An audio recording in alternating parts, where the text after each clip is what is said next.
Dans cette parcelle qui n'a pas de résistance particulière à la cécidomie, on est obligé de contrôler pour éventuellement déclencher un traitement. Donc on positionne un piège comme celui-ci, dans lequel on met aussi une plaque de glu avec une capsule de phéromone qui, elle, attire les cécidomies mâles.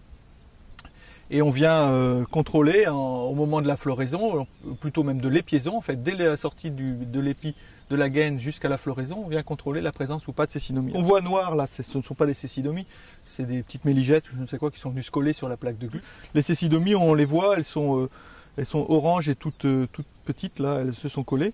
Alors globalement, il y en avait une bonne quantité, mais ce sont les mâles. Donc en fait, c'est pas parce qu'on a beaucoup de cécidomies mâles collées sur la plaque qu'on a forcément des problèmes, on est juste en phase de sensibilité.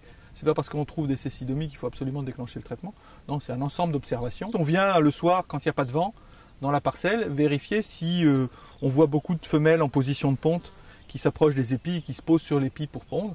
Et en fait, globalement, s'il n'y a pas de soirée sans vent dans la semaine où on est dans le stade de sensibilité, ben on n'a pas de ponte et donc pas de... Et là, on a bien fait de ne pas traiter, puisque effectivement, il n'y a pas de dégâts, malgré beaucoup de cécidomies dans le piège.